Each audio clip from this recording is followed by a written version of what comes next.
So the man...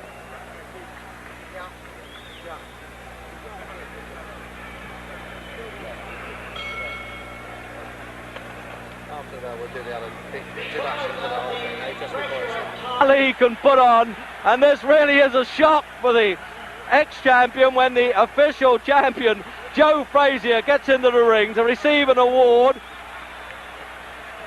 And that really was a well-kept secret there. And look at these two taking the last waltz there. Muhammad Ali and Boudini Brown, his trainer. And you watch, you'll notice Frazier won't even go over to Ali. He's just bursting his sides with laughter. What a character, this man. How can he do this when he's coming out for a fight? And even the intended victim, Floyd Patterson, there looks amused by it all. Good evening.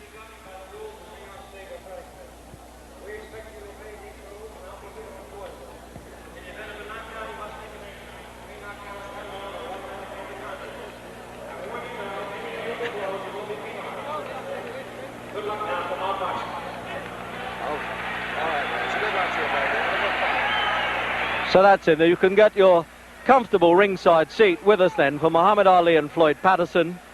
And the usual prayer there, the Muslim prayer by Muhammad Ali. He does this before all his fights. They're both wearing white trunks, but I think they're sufficiently well known not to bother with identification. And if you're not too sure, well, the man who's 29.5 pounds heavier, Muhammad Ali, he's the tall one of the two. So then this is the repeat match. They boxed in 1965 when Ali, or then Cassyus Clay, was champion of the world, and he stopped Patterson in 12 rounds. Patterson's rather proud of the fact that he was still gamely on his feet at the end of that fight and wants to prove that Ali certainly did not carry him. And at 37, physically, doesn't this man Patterson look really extraordinary? 13.6 he weighs, 188.5 here. Jerry, we're going to go to the other mic.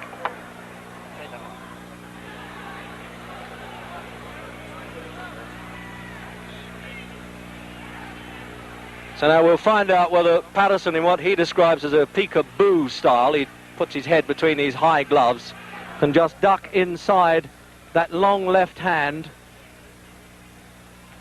This left hand that he uses almost like a Chinese torture there, Ali, to wear down the opposition.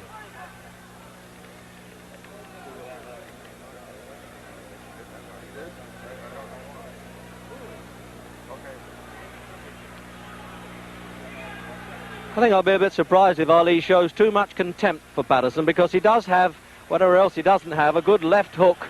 And that's the punch that had Ali on the floor in the fights with Sonny Banks, Henry Cooper and Joe Frazier.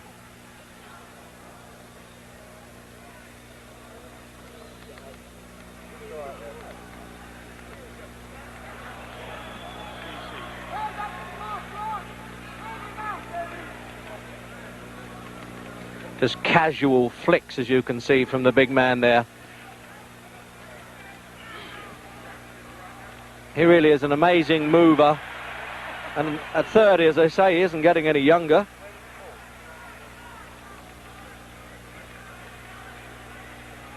So you can really say with these trunks, you're getting it in black and white as well as colour.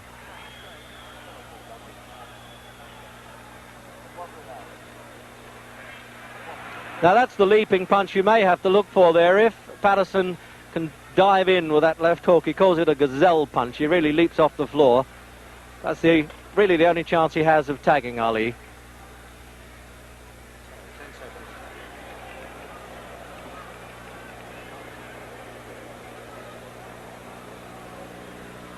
Watch it now.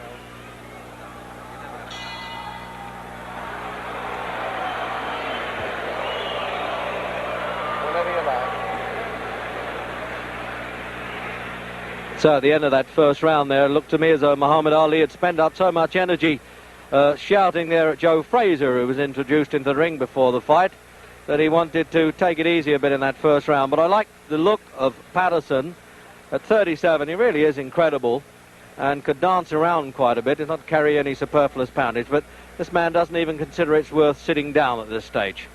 This is his 40th fight, and of course he's lost only one, and that was to Joe Frazier when he lost the title.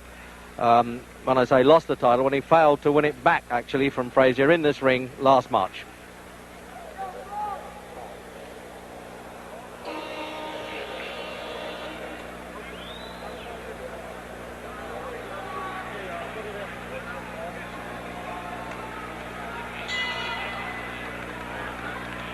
So round two then, and the research round is over.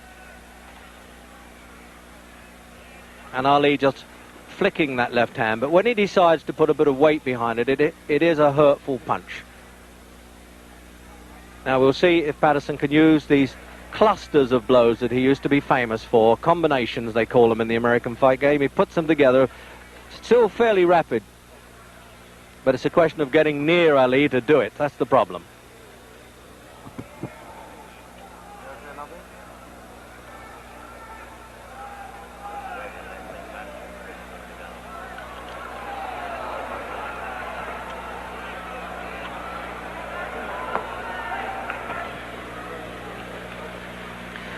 Well, we had what looked like a rehearsal there for Patterson's leaping left hook, and there he is trying to work up a bit of steam there, trying to get a bit of tempo, but both extremely relaxed fighters.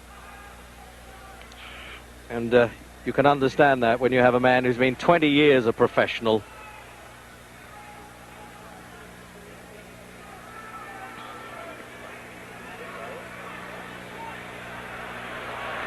Well, he was almost signalling there that he thought that punch was a bit low.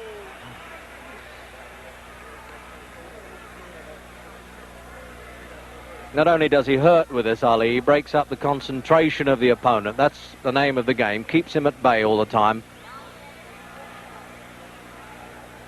As Patterson trying to set himself to leap in with that left hook, you notice that Ali's trying to beat him to the punch. Just say, take that, stay out of distance. There it is again.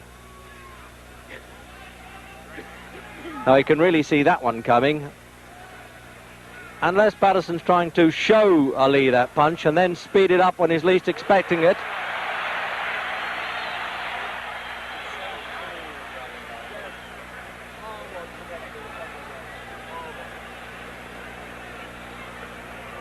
Now this is a question now of Ali's defensive skills. He realised he can't take too many liberties with Patterson, because the last thing a veteran fighter loses is the power of punch. They get a little slower, but they can still bang a bit.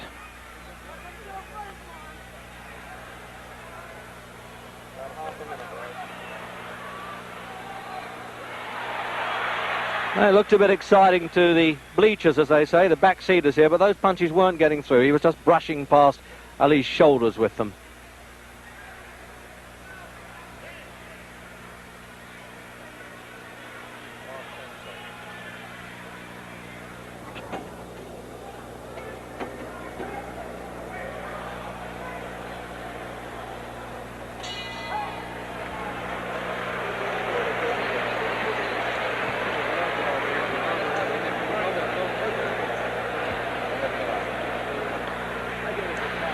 So no, they're not bothering to...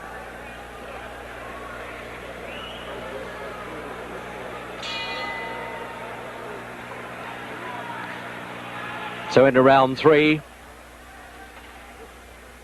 Incredible casual look the whole time about Ali. You just can't tell when he's going to start saying, well, now you're going to get it.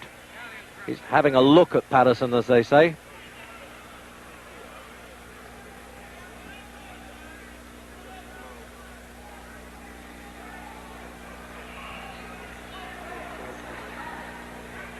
Patterson 63 fights, 155, and Ali, this is his 40th fight.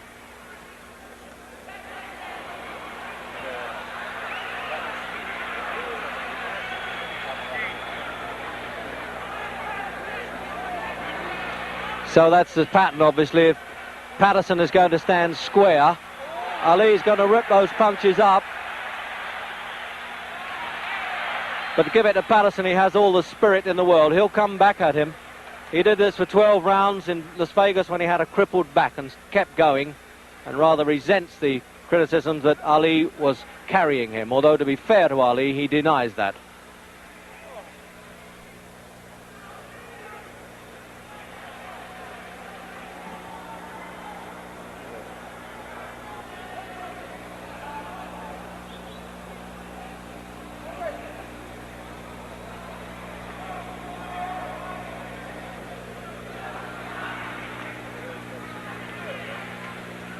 He still has quite a bit of speed there, Patterson.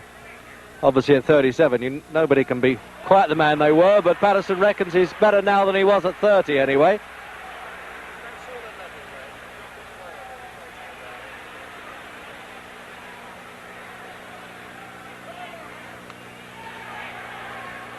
And I just noticed that he double jabs with the left hand, Patterson, then turns it into a left hook. That's the old formula. When at one time they thought he had the fastest hands in heavyweight history.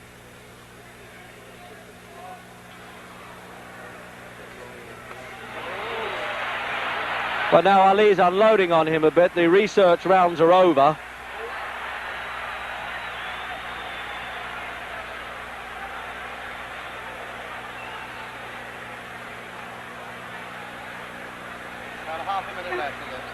So with a half a minute to go in this round, I can assure you that from ringside, those punches from Ali were not taps at all. He was really getting some weight behind those. An impressive weight it is at 15 stone 8. 6 feet 3.5.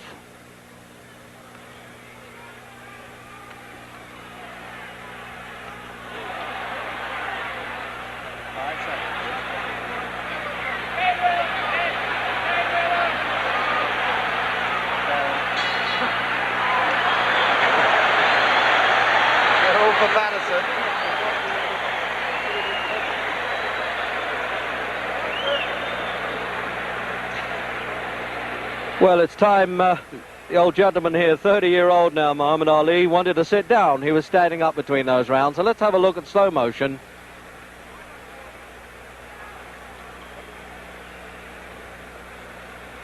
So you can see how Patterson winds himself up to leap in.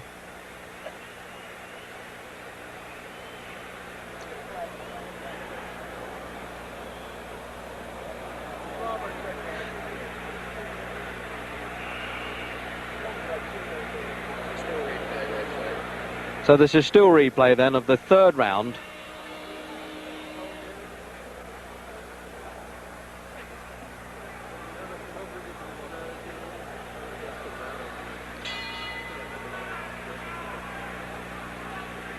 So round 4.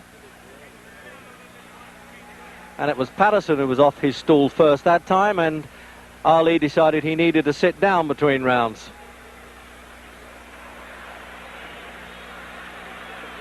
And now you can see it's been a little bit of tomfoolery there. Ali getting in, showing his face to Patterson, saying, okay, lead to me and I might counterpunch. This surely is what Jack Johnson did in his heyday, the way he tried to torment the opponents.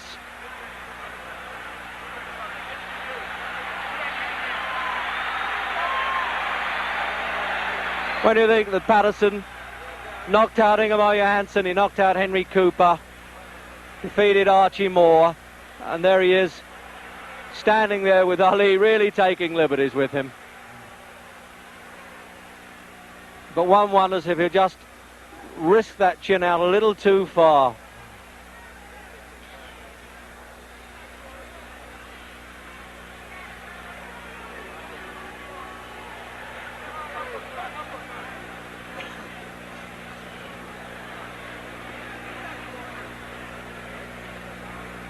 What an infuriating man Ali must be to fight, to stand there and just goad you into doing something.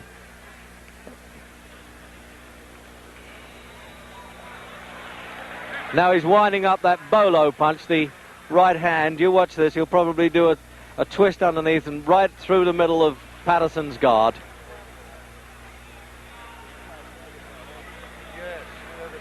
This is almost a repeat, I think, of that Las Vegas fight, when Clay then really punished Patterson, but Patterson was still struggling gamely, rather sickening side in the 12th round.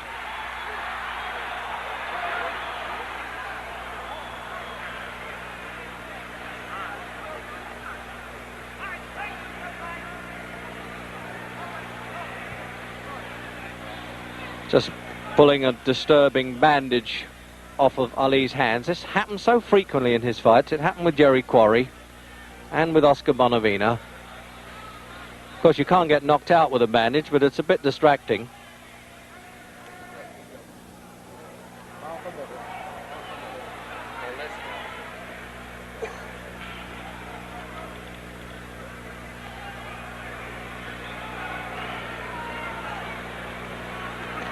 It really is Patterson having so much difficulty.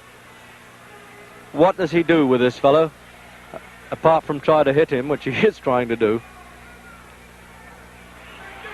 And he looked pretty impressive with that little combination. That was a little like the old Patterson there.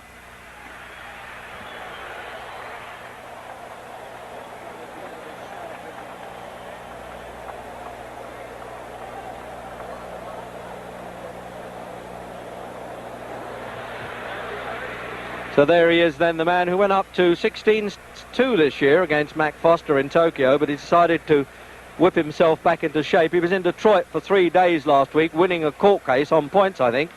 So he had to have a crash program at the weekend to do 29 rounds of sparring, and Angelo Dundee was saying he might have overdone it a bit. So then, replay into that round.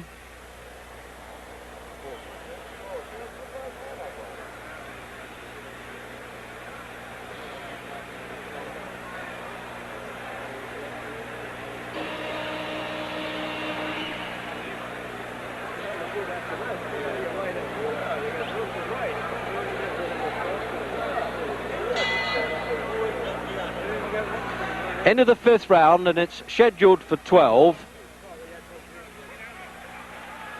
with its usual toying and taunting stuff from Ali, but occasionally having to take a pretty good whack from Patterson.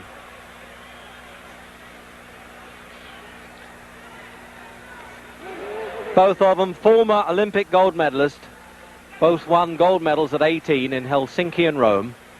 Patterson as a middleweight, Ali as a light heavyweight. Although that's one time where the crowd got a little bit excited, and who knows, Ali may have been a bit worried there because Patterson got through with the punches.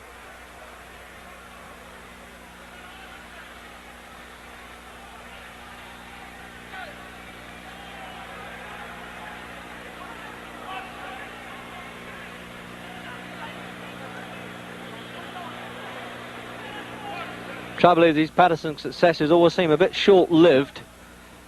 You get the feeling that the big fella puts him in his place right away when he takes a liberty or two.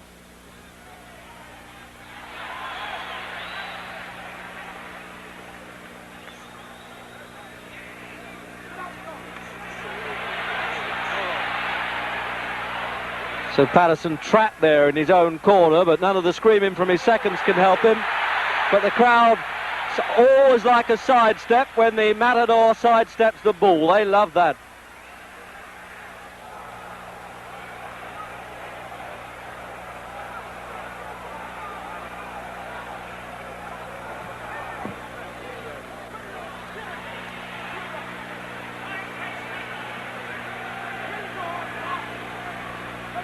No doubt about it, you certainly can't knock the physical condition of Patterson. Same weight as in his heyday as the world champion. And he's had 12 world title fights and an additional one for a disputed world championship.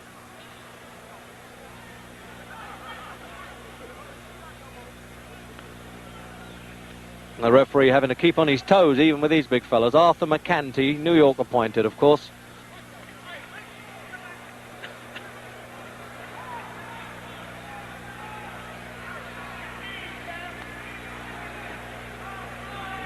And the usual shouts there from Boudini Brown, one of Ali's seconds. Let's go to war.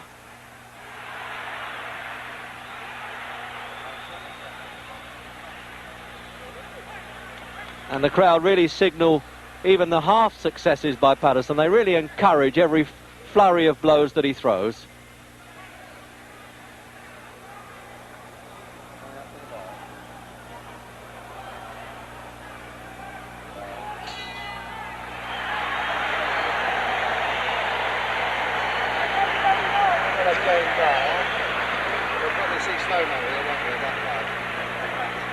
So there's one of the gamest men that ever been in a fight game.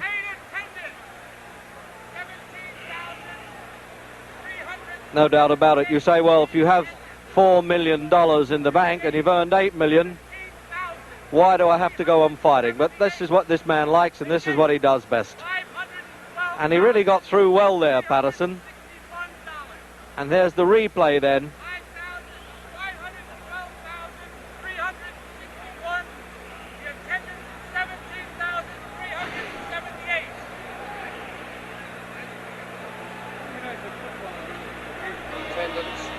attendance and money if you ever won. Where is it? 17,000.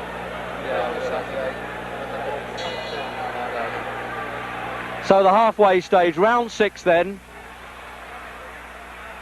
And as if you didn't know, Muhammad Ali and Floyd Patterson, both former heavyweight champions of the world, and this is the really lively round, it would seem. And there's no larking about here from Ali. There really isn't. He's done the toying and taunting stuff. He's taken a few punches from Patterson, and it looks as though he wants to go to work in the 6th round. Patterson lasted 12 rounds in the last fight. It looks as though he's going to be lucky to do it here.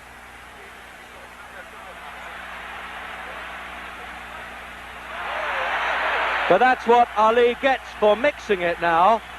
By coming to fight like that, certainly would suit Patterson. He's lacking the height and having to have this 29.5 pounds disadvantage as well.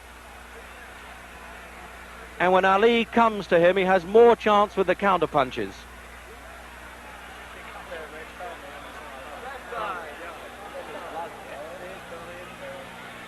There's some damage around Patterson's left eye now. You just see him thumbing a bit of blood away there. And it obviously came from that flurry of punches because there's been no illegal head work at all.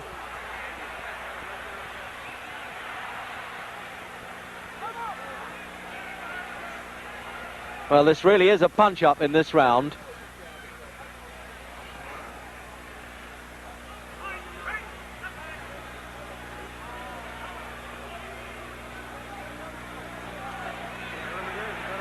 And he keeps trying that big looping right hand there, Ali.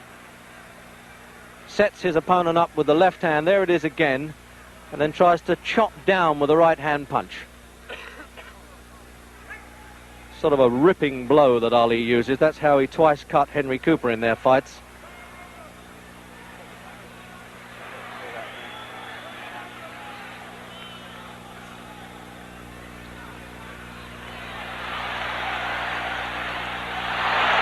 Thing is, when it comes to spirit and gameness, you can count on Floyd Patterson. Even though that blood now dripping from that right eye. And it's Ali taking him apart now, with half a minute to go in the 6th round.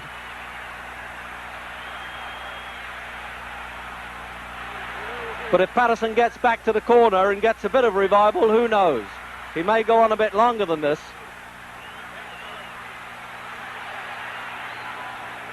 But this is where Ali's trying to make every punch count now.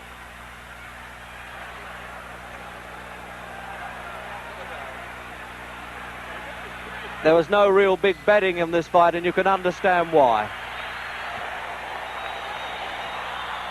Lift it a bit, Reg, for you, will you? You sound a little tired. No, it's all right. No, I don't want to scream. You sound tired to me. You're not your good self, darling. Might be all that. So now here's the corner men. This is where many fights, of course, are won and lost in the corner. They're applying this ice pack round Patterson's face there. It can't be too badly cut because they don't seem to be using the adrenaline pads on it. But there's a fellow who's really taken a battering in that 6th round. An absolute dollar millionaire, but still. So you can see now that this left eye of Patterson's really is closing in the 7th round. It really is looking a bit grotesque there. And although that was a low punch, he actually slipped as he threw that punch. So you may get an apologetic touch there from Patterson. But this armistice will be very short-lived, I think. I haven't seen Patterson damaged like this in any of his fights. He was down 16 times in his 2 reigns as champion, but he really is being taken apart now. It's becoming a pitiful sight to see such a great fellow and at one time a great champion like this, and the referee warning Ali for pulling Patterson on. But unless Patterson now gets lucky and gets a bit desperate and tries to throw a punch, he really has no chance.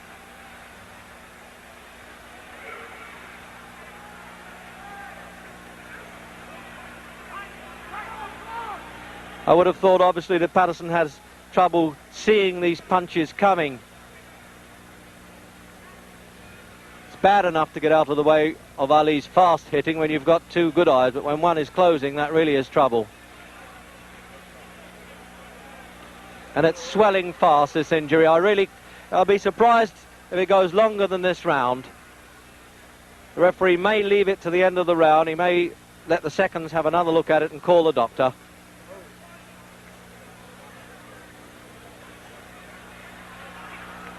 And that is the desperation stuff now from Patterson, as you would expect. It's more of instinctive retaliation.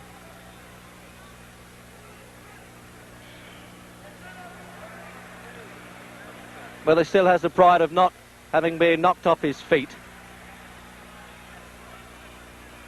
I'm wondering now whether this really is the last time we shall see Floyd Patterson in a ring.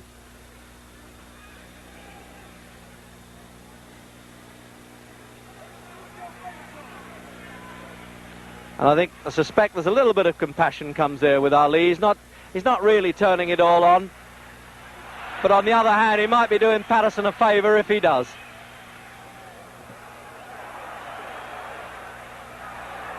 Less than half a minute. So with half a minute to go then, this is the effort now from Ali. I think he wants to take Patterson out. There's no point in him really turning on this brutal punishment.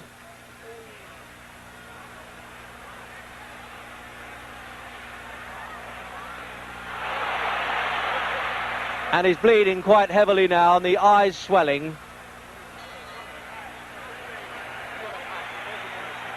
And it looks, yes, the doctor's coming up now, and it looks to me as though he cannot allow this very game man to go on in this one-sided fight now. Dr. Edwin Campbell, New York State Athletic Commission there, up in the corner by our commentary position. And I really can't see how he can let this go on. But there you are, the doctor's far more qualified than I am to make that decision. But he's already asking Patterson how he feels about it. Well, obviously, knowing the pride of Patterson, he's not going to quit unless he has to. It's a tense moment now, and Ali's corner looking over to say what is happening. But it looks as though they're going to send him out for the 8th round. No, the referee quite rightly refuses to let this go on. And it just shows you how ignorant can the crowd get. They're quite upset that the referee has stopped this at the start of the 8th round. But I am entirely in agreement with the referee and doctor's opinion there. It really is a bad eye. It was a one-sided battle, and one of the great fighters of our time shouldn't be humiliated any farther.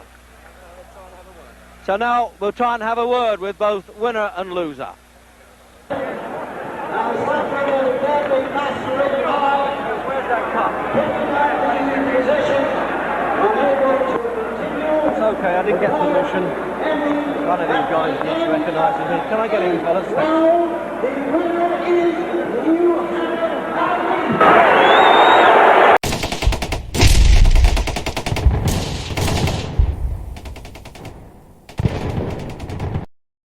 Thank you very much again, Jim McKay. And now let's get to the fight itself, to the one that has caused national controversy and national headlines throughout the past week.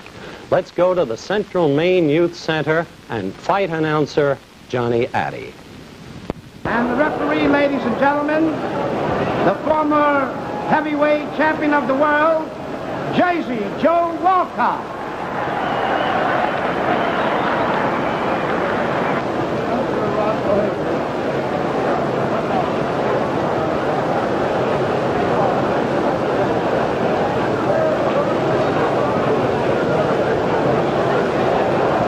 Gentlemen, Intercontinental Promotions Incorporated, Robert A. Nylon President, and Arena AA present the main event, 15 rounds for the heavyweight championship of the world.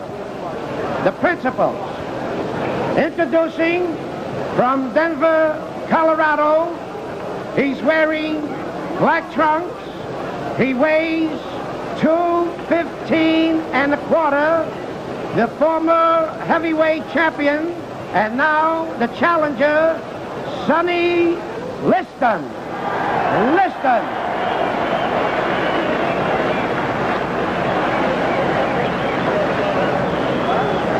His opponent from Louisville, Kentucky. He's wearing white trunks. He weighs 206. The heavyweight champion of the world, Muhammad Ali.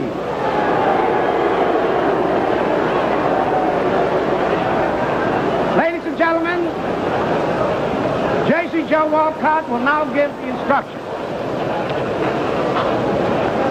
Well, gentlemen, this is a match you've both worked very hard for, and I know you're both in good condition. I'm not going to go with a lot of preliminaries. I know you both know the rules of Maine, so I'm in here to enforce them. So I'll say to you, keep your punches up, protect yourself at all times. Good luck. Shake hands, come out fighting.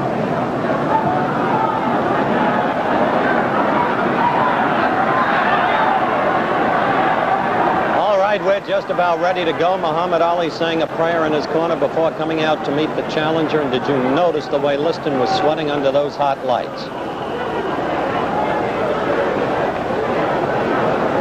We're 15 seconds from the bell. Our ABC clock timing the fight will be superimposed at the bottom of your screens.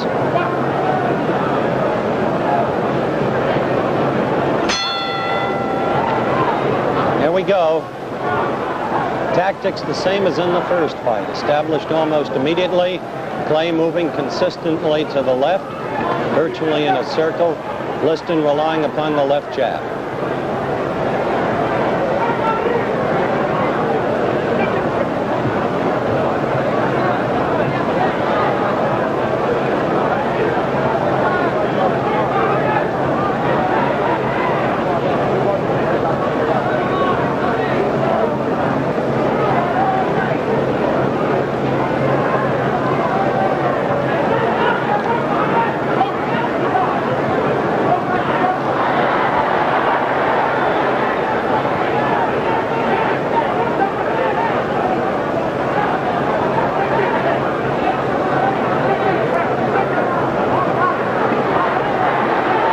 To 1 minute. 1 minute, the time officially proclaimed by the Maine Boxing Commission as the end of the fight. Good right by Clay.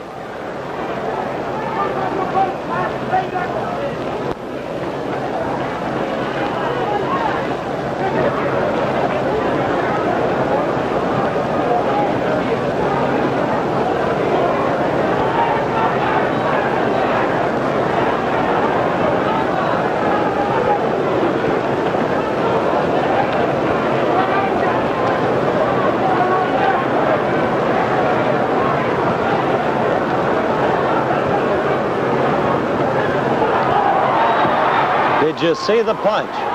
Did you see it?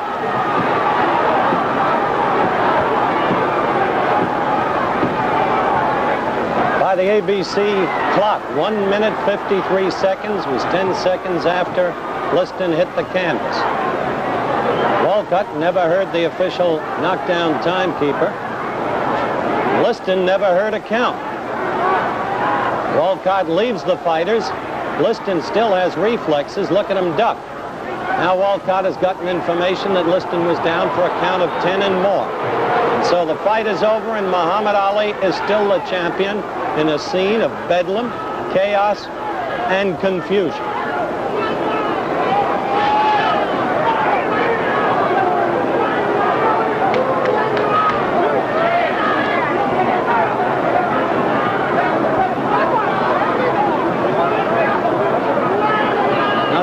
Confused is Jersey Joe Walcott.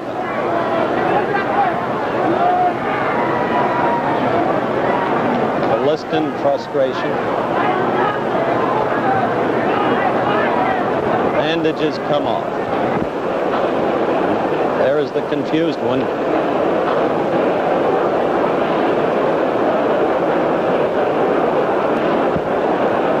Champion adulation, interviews.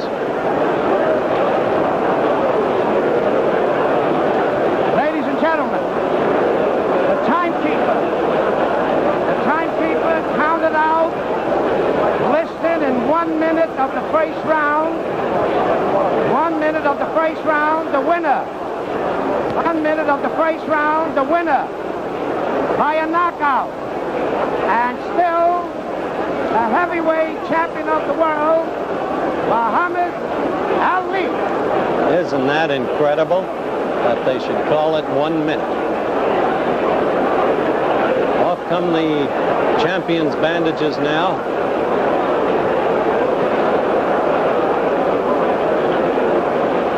And the champion tells the press exactly how he feels about at least some of them. But you can hear the crowd chanting in the background, many young Bates College students among them. Now here he's going to talk with the other television commentator, Steve Ellis. Watch the game. All right, Cassyus. Wait a minute now. Muhammad Ali, better known as Cassyus Clay. Muhammad, what was the punch that won it for you? You're a real champion at this point.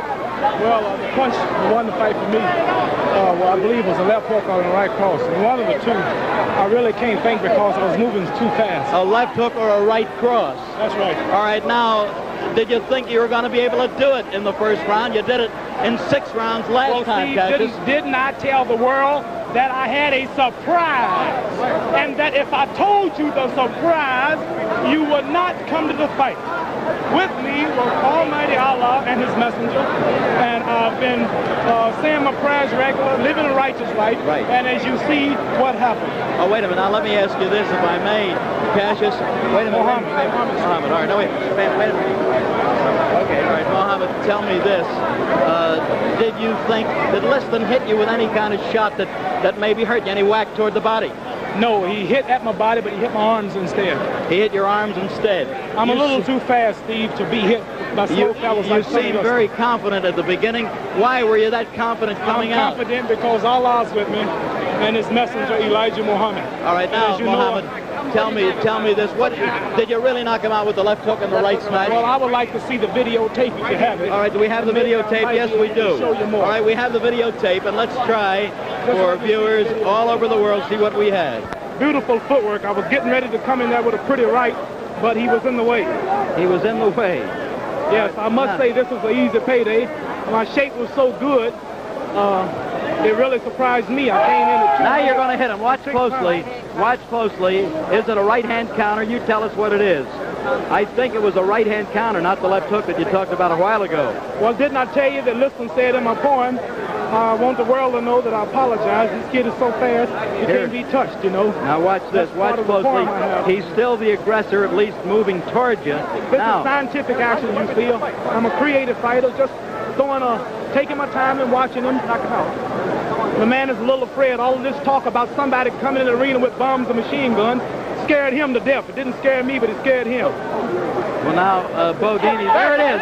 That was the right-hand counter. Let's watch it. Let's watch it. A right-hand counter, as I saw it. Steve, you have never saw the real Muhammad Ali. I haven't had time to warm up yet. You haven't? I haven't had time to just sit down and let's look at it again. Now, that right hand was good.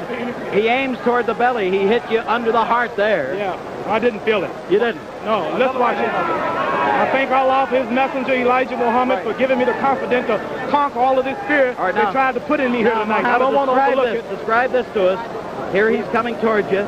He's moving in. You counter, I think. I know I just blocked that right hand with my elbow. See, you notice my guard is down. I can't be hit because I have split-second timing with footwork and head work. All right, now watch it. Here it goes, in my opinion, as I look back. Halfway through this first round, or a little better. He's off balance. I'm glad you're showing this in slow motion. I see why now. So fast, I don't guess you can see me in real action, Harley. You're too tough for me. You're too tough for me to see. All right, let's be looking closely. Long time in slow motion for this to happen. Who's he howling at? No. That's right hand. Right hand. The right hand hurt him. Right hand. Watch you. What was it? Did you think he was getting up? Oh, I knew he would fall early, but I wanted it to be about 3 or 4 minutes later. Why are you standing over him, I was trying to tell the bum to get up and fight. People Why are you doing that? Tell me why. That was ABC's exclusive slow motion videotape coverage of the fight. We'll be back with the knockout in slow motion and again from a different camera angle in just a minute.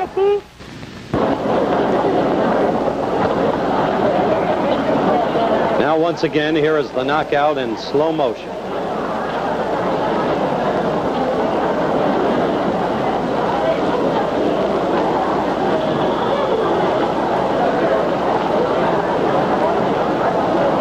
Just that time you saw the blow cleanly.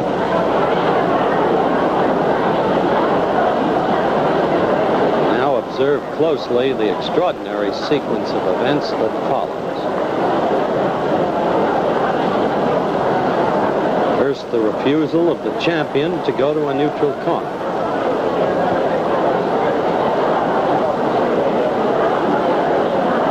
Now he apparently departs. Second, the attempt of Liston to arise.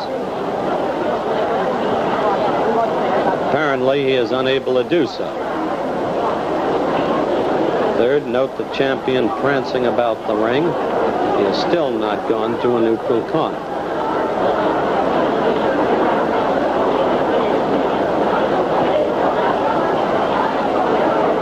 Fourth, the fight actually resumes.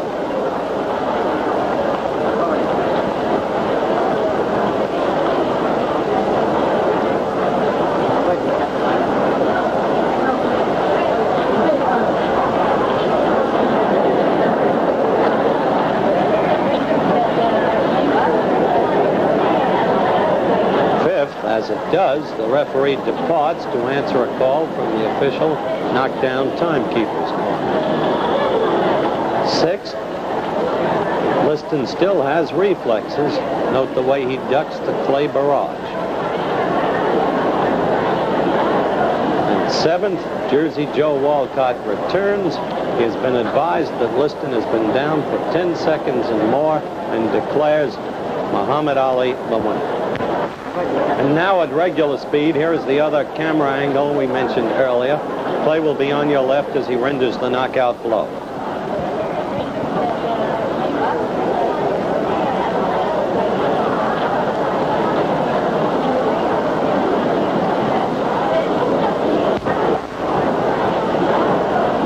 There you saw it once again. Now, before we go to Robert Riga, let's listen to some post-fight comments by Liston and Muhammad Ali. What happened when you tried to get up? Do you think the fight would stop before it should have? Well, only thing I was trying to pick up the count. He was trying to pick up the count. Did you hear the count? Did you know what? No, I didn't. You didn't hear the count? He didn't hear the count, didn't know what it was. There was no count, he couldn't hear it. Was there a punch thrown before the right hand? No. How powerful was the punch in your opinion? It was fair. Wait a minute. What is this? Fair? Said it was a fair punch. Sonny, did the punch surprise you? Clay says, Yes, it did. Clay says it was a new tactic, the counter right. It was a surprising punch. If you had picked up the count, would you have been able to continue? Yes, I If he would. picked up the count, he would be able to continue. Myself, I think so. He couldn't pick up any count at all. Yes. Well, I would say the #1 contender, Terrell, either one, yeah. Chavallo, either, but it don't make no difference. I'm in a position now where I can't squawk. I might have to fight you. In the position now where he can't squawk, he'd have to fight anybody. He seemed to be in good humor. You hear it, Lester? Yeah. Ain't no use, ain't no sense of being in bad humor. Sonny, do you feel a disappointment at all? What actually are your Yes, feelings? I do. Feel real disappointed. I think it was because of my main point was to get him and get it over with. What was your plan? Were you going to try and get him early or stay with him? Well, I was going to stay with him. He got hit hard. I hit him with a punch that Jack Johnson used called the anchor punch.